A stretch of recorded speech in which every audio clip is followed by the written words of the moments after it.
sahabat doa yang saya kasih dalam Tuhan, ketika bicara hidup secara maksimal, kita semua pasti merindukan hal seperti ini.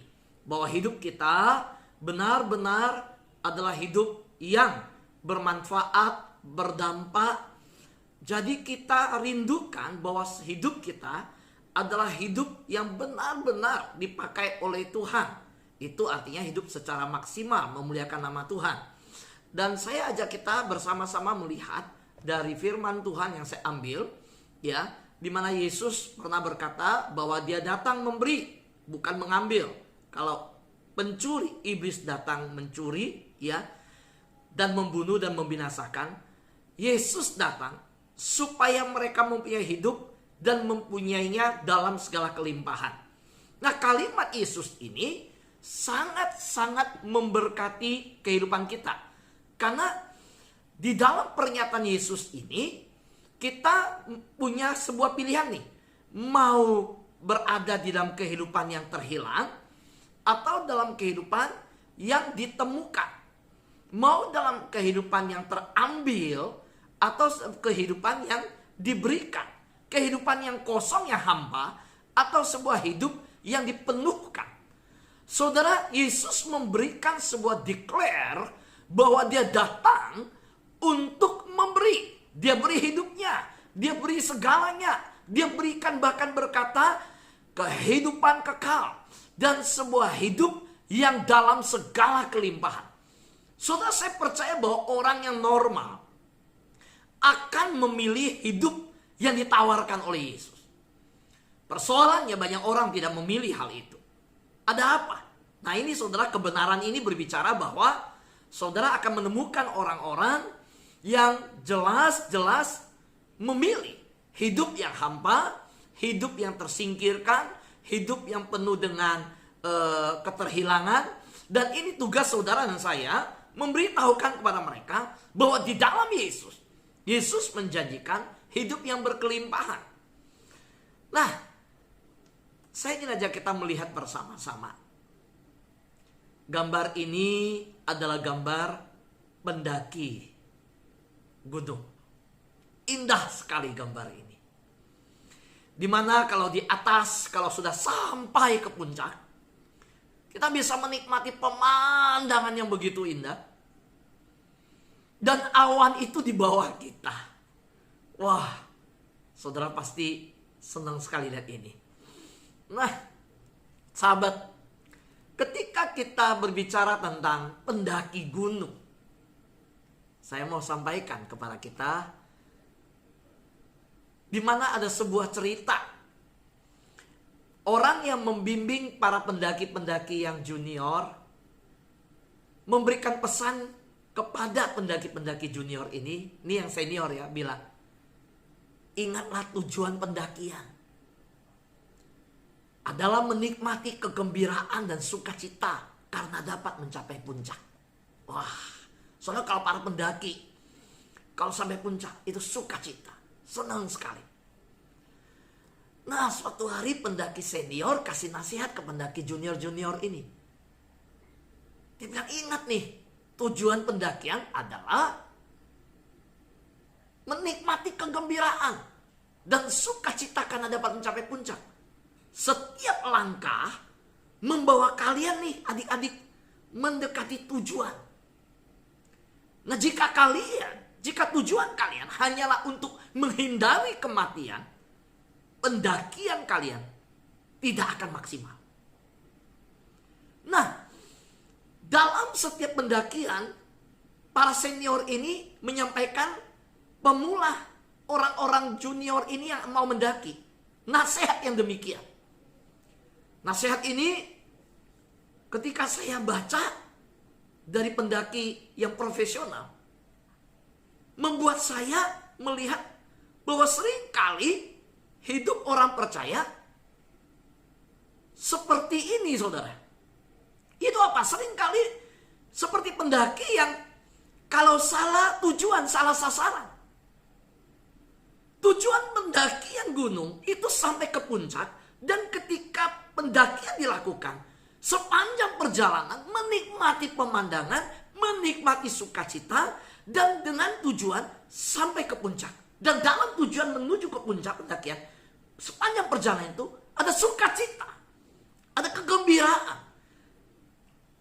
Tetapi apa yang terjadi? Kalau pendaki yang fokusnya bukan ke puncak, dia fokusnya kepada kematian. Wah, jangan tergelincir nih. Jangan salah langkah nih. Wah, ini bahaya ini. Wah, ini mengerikan. Wah, ini makin tinggi. Angin oksigen makin kurang. Wah, ini kalau ada apa-apa gimana? Wah, kalau meninggal gimana? Semua yang dipikirkan yang negatif. Kalau kematian yang selalu ditaruhkan dalam pikiran, ketika mendaki puncak yang nanti sampai di puncak begitu indah, bahkan dalam perjalanan begitu banyak pemandangan indah, maka pendakian yang hanya fokus kepada kematian akan menghilangkan sukacita, menghilangkan seluruh kegembiraan, menghilangkan kebahagiaan. Nah, saya mau sampaikan kepada kita, panggilan Yesus kepada kita untuk menjalani hidup Kristiani kita bukan semata-mata untuk menghindari neraka. Jika itu motivasi kita, maka kita akan kehilangan sukacita, kepuasan, kehilangan kebahagiaan, keajaiban dalam perjalanan bersama Tuhan, dan juga kemenangan setelah kita bersama dengan Tuhan dalam perjalanan ini. So, saya kembali ingatkan, kalau pendakian itu dilalui ketika mau ke puncak, fokus pikirannya adalah soal kematian, nggak akan nikmat. Saudara, kalau berkenalan, saya punya teman tinggal di Malaysia, dia seorang ibu-ibu. Waduh, dia bisa sampai cari gunung-gunung Indonesia, dia kumpulkan temannya datang dari luar negeri, dia daki. Saya tanya, apa nggak takut? Awalnya ada, tetapi betapa nikmatnya ketika di atas. Awal-awal waktu menjadi pendaki, setelah beberapa kali saya mulai menyadari, bukan fokus kepada kematian, fokus kepada puncak. Saudara, kalau panggilan Yesus kepada kita untuk menjalani hidup kekristenan kita, saudara tidak maknai kepada satu titik bersama dengan Tuhan. Saudara menjalani hidup kekristenan hanya fokus kepada menghindari neraka. Kalau itu yang menjadi motivasi utama kita, perjalanan iman kita, kita kehilangan sukacita, kita kehilangan kepuasan, kebahagiaan, kehilangan banyak hal. Nah, Yesus berkata, aku datang supaya mereka mempunyai hidup. Apa artinya ini? Datang memberikan mereka supaya mereka mempunyai hidup. Saudara, hidup yang dimaksudnya hidup kekal. Yohanes pasal 1 ayat 4 berkata, dalam dia ada hidup, dan hidup itu adalah terang manusia. Yesus berkata dalam Yohanes pasal 3, supaya setiap orang yang percaya kepadanya beroleh hidup yang kekal. Yohanes pasal 5 ayat 40 berkata, namun kamu tidak mau datang kepadaku untuk memperoleh hidup itu. Nah, saudara, di dalam ayat-ayat Alkitab tidak akan muat kalau saya tampilkan, akan panjang. Bagaimana Yesus menyatakan bahwa apa yang Yesus berikan, dia datang supaya mereka mempunyai hidup. Hidup yang dimaksud adalah hidup kekal. Yesus ini mengatakan, dalam saya ada hidup, dan hidup saya ada terang manusia. Yesus berkata supaya setiap orang percaya kepada dia beroleh hidup yang kekal. Tapi saudara, seperti di awal saya katakan, banyak orang justru tidak memilih untuk datang kepada hidup yang kekal itu. Nah, saya berdoa bahwa setiap sahabat doa yang mendengarkan firman Tuhan adalah orang-orang yang sudah menerima hidup kekal. Amin. Kalau saudara masih belum percaya kepada Tuhan Yesus sebagai Tuhan Juru Selamat, hari ini saya mengundang saudara untuk terima Yesus sebagai Tuhan Juru Selamat. Maka saudara menerima hidup yang kekal. Nah, sahabat doa, pertanyaannya apa arti berkelimpahan? Saudara, dalam bahasa aslinya, di bahasa Yunani, saya menemukan berkelimpahan itu perison. Artinya sangat tinggi, sangat melampaui ukuran, lebih, berkelebihan, kuantitas yang begitu melimpah, jauh melebihi apa yang bisa diharapkan atau dipikirkan oleh seseorang. Itu ketika Yesus berkata, aku datang supaya mereka mempunyai hidup dan hidup berkelimpahan. Hidup itu hidup kekal, berkelimpahan itu artinya sangat tinggi, melampaui ukuran, berlebihan, kualitas yang begitu melimpah, jauh melebihi yang bisa kita harapkan dan yang bisa kita pikirkan. Saudara, saya temukan di 1 Korintus pasal 2 ayat 9. Paulus menulis begini. Tetapi seperti ada tertulis, apa yang tidak pernah dilihat oleh mata dan tidak pernah didengar oleh telinga dan yang tidak pernah timbul dalam hati manusia, semua yang disediakan Allah untuk mereka yang mengasihi Dia. Demikian juga Efesus pasal 3 ayat 20 berkata, bagi Dialah yang dapat melakukan jauh lebih banyak daripada yang kita doakan atau pikirkan, seperti yang ternyata dari kuasa yang bekerja di dalam kita. Hari ini ketika sahabat semua menaikkan doa, jangan lupa ayat ini, bahwa kita berdoa kepada Tuhan yang hidup. Nah, ada orang yang kita tahu diceritakan di Alkitab seperti Elia menolak Nabi Baal. Orang yang berdoa kepada Allah yang mati, berdoa bukan Allah, berdoa yang bukan kepada bukan Tuhan, justru ngotot. Justru serius. Justru berani berkorban. Orang demi sesuatu yang begitu kita luar biasa bagi dia, tapi kita tahu ini yang dia sembah adalah ciptaan Allah, pohon, batu, sungai. Tapi dia datang ke sana, dia doa sungguh dengan maksud doanya dia itu dia ngotot, dia minta sama Tuhannya. Nah, ketika kemarin saya renungkan firman Tuhan, bagaimana doa sakit bersalin, saya renungkan, habis dengar khotbah, saya sebagai hamba Tuhan, saya nggak diem, saudara. Saya renungin. Saya bawa dalam doa. Maka saya selalu ingatkan, selesai dengar khotbah, coba doa, Tuhan remanya apa yang saya dapat? Pegang sepanjang hari. Saya tahu sepanjang hari pikiran saya diganggu, tanda kutip, oleh kalimat doa sakit bersalin. Saya bilang, iya juga ya. Orang yang gak kenal Allah yang hidup, mereka doanya ngotot. Ngotot artinya apa? Mereka kayak anak kecil, mereka sungguh-sungguh, mereka merengek seperti janda yang perkaranya minta dibela. Sahabat yang terkasih dalam Tuhan. Tapi apa yang terjadi dengan, saudara, orang-orang yang punya Allah yang hidup? Bahkan Paulus berkata, bagi Dialah yang dapat melakukan jauh lebih banyak yang kita doakan. Nggak ngotot, nggak mau bangun, malas doa, sikap doa nggak sungguh-sungguh, tidak tekun berdoa, tidak serius berdoa. Saudara, justru yang berkata, aku punya Allah yang hidup, aku punya Allah luar biasa, memanfaatkan Allah yang kasih itu, lalu apa? Nah, udahlah. Nggak doa, ngasap teduh. Coba lihat, saudara, berapa banyak yang berdoa. Coba saudara, coba gini, telepon teman-teman saudara, tanya dia saat teduh. Waktu dia bilang tidak, yuk saya bantu kamu saat teduh, ikut saya doa fajar dulu, biar ada semangat. Kalau sendiri memulai, kamu susah. Ikut sama saya, yuk doa sama-sama. Cari Tuhan, mau nggak? Jawabannya, saya udah ngajak banyak orang. Jawabannya, ngantuk. Saya nggak bisa bangun. Susah. Tapi coba lihat orang yang sampai pergi, saudara. Saya dengar kesaksian yang belum percaya Tuhan sampai ke Gunung Kawi. Wah, saudara, semalaman hati itu duduk di bawah pohon, cari berkat dunia. Nah, saudara yang terkasih yang Tuhan, lihat, Yesus sudah memberi hidup berkelimpahan. Yesus bilang kalau engkau percaya, nah, kita udah percaya Tuhan. Dan di dalam Tuhan, segala kekayaan surgawi, kalau saudara baca Efesus, itu dilimpahkan kepada kita. Saudara, segala sesuatu yang terkandung dari surga, dicurahkan bagi saudara saya. Saudara, hidup yang maksimal secara alkitabiah apa sih? Ingat saudara, maksimal dalam hal-hal spiritual, bukan material. Maksimal pada hal kekal, bukan sementara. Maksimal dalam membangun hubungan dengan Tuhan.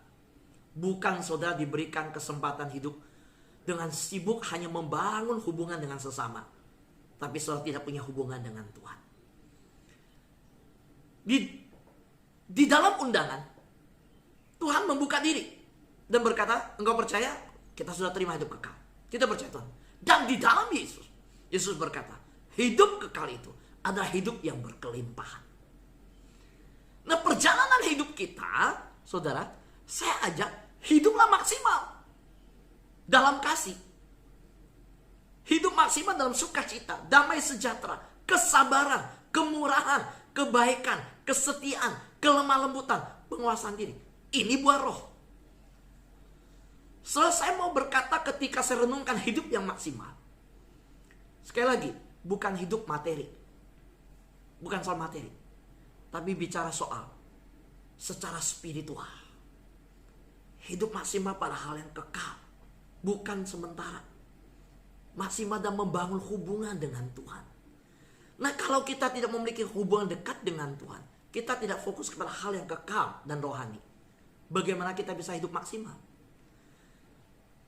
Saya mengajak kita hidup maksimal.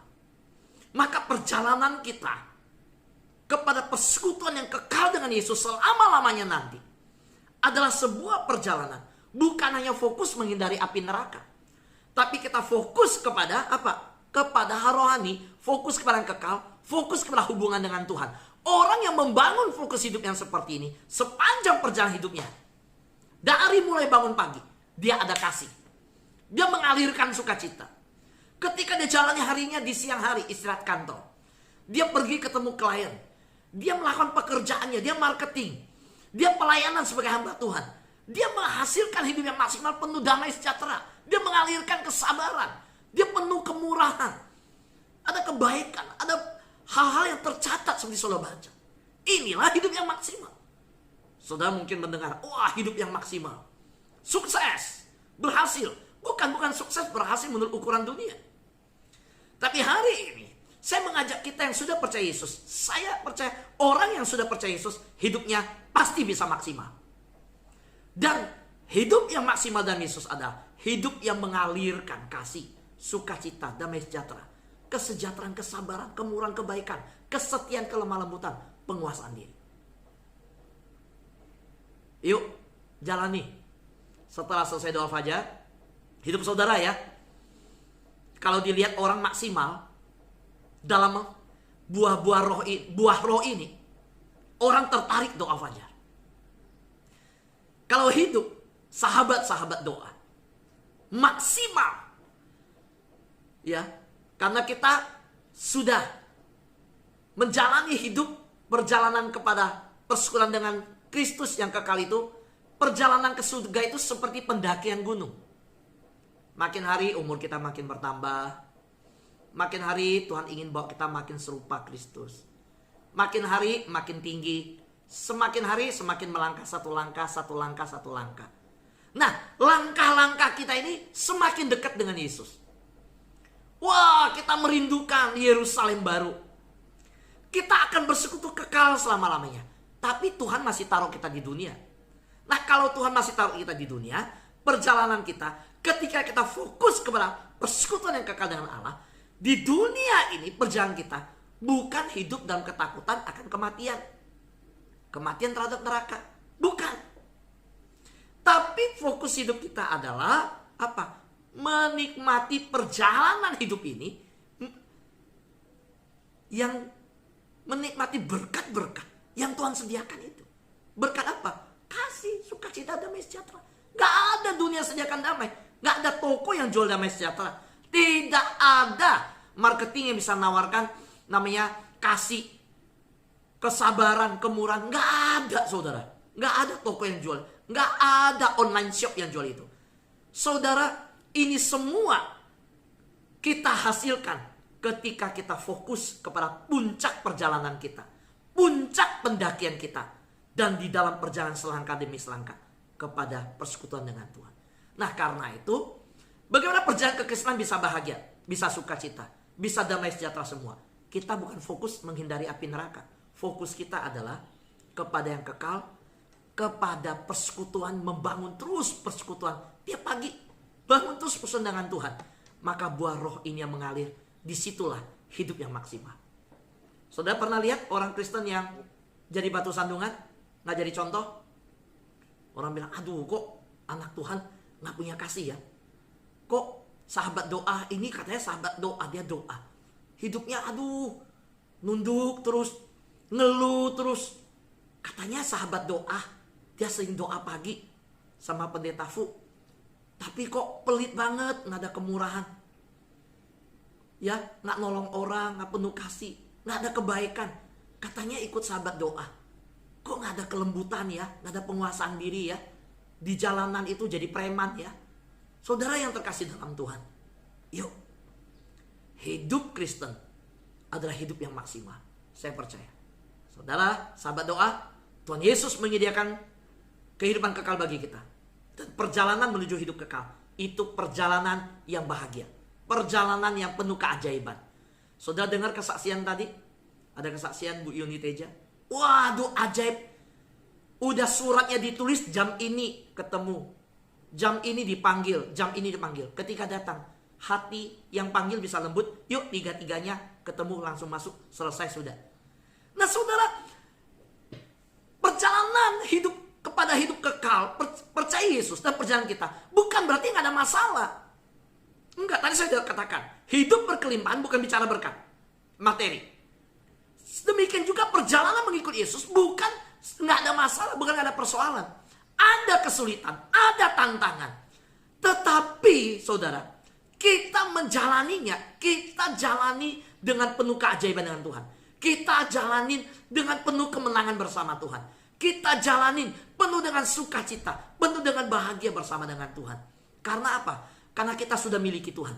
Bagi kita, sudah memiliki Yesus, itu sudah memiliki segala-galanya. Yesus berkata, apa gunanya engkau memiliki seluruh dunia, tapi jiwamu binasa? Maka bagi kita, ketika memiliki Yesus, walaupun tidak memiliki hal lain, kita bahagia. Amin. Dengar, Tuhan Yesus menyediakan kehidupan kekal bagi kita. Bukan hanya supaya kita tidak kena api neraka. Bukan. Tetapi juga supaya kita dapat menikmati hadirat Tuhan. Persekutuan dengan Tuhan. Kehadiran Tuhan dalam segala aspek hidup kita. Amin. Ya. Saya ulangi, Tuhan Yesus menyediakan kehidupan kekal bagi saudara, seluruh sahabat doa. Bukan hanya supaya kita tidak kena api neraka, tetapi juga supaya kita menikmati perjalanan hidup kita bersama dengan Tuhan di dunia ini. Yaitu apa? Tuhan hadir untuk saya. Kita tahu Tuhan membela kita. Kita tahu Tuhan peduli sama kita. Kita tahu Tuhan hadir dalam seluruh aspek kehidupan kita. Kita tahu Tuhan tidak meninggalkan kita. Kita tahu bahwa hari ini yang akan kita jalankan masih ada persoalan, masih ada tantangan. Selesai doa fajar, ada hal-hal yang harus kita bereskan. Tapi kita tutup doa fajar, kita penuh sukacita dengan satu keyakinan, ada Yesus bersama saya. Sekalipun aku dalam lembah kelam, ku tak takut sebab kau besertaku. Sekalipun badai topan datang menerpa, ku tak gentar sebab kau di sisiku. Saudaraku yang terkasih dalam Tuhan, inilah yang saya katakan. Mari nikmati perjalanan bersama dengan Tuhan Yesus. Kita belum sampai surga. Dan jangan fokuskan pikiran kita dikuasai hari-hari pandemi, kematian terdengar di mana-mana, terima WhatsApp kematian di India, kematian mayat-mayat kita nonton, kita lihat. Jangan fokus, waduh, saya takut masuk neraka. Saudara sudah diselamatkan. Saudara punya hidup kekal. Yang saudara perlu lakukan adalah ketika saudara dalam hidup kekal yang telah disediakan Yesus, nikmatilah perjalanan bersama Yesus. Perjalanan bersama Yesus adalah perjalanan hidup yang penuh keajaiban. Perjalanan hidup yang penuh dengan mujizat. Perjalanan hidup bersama Yesus adalah perjalanan Yesus yang bahagia, yang penuh dengan sukacita, penuh dengan damai sejahtera, penuh dengan hal yang luar biasa. Saudara nikmati nggak itu? Dan saya percaya semua sahabat doa selesai ini akan menikmati dan berubah konsepnya. Amin Pak Fu, saya akan menikmati perjalanan bersama Yesus. Saya akan ganti semuanya. Saya tidak mau putus asa lagi. Saya tidak mau kecewa lagi. Saya tidak mau dirundung masalah lagi. Saya memang ada masalah, tapi saya tahu bersama Yesus Yesus yang hadir itu cukup lebih dari segalanya. Amin. Tuhan berkati kita.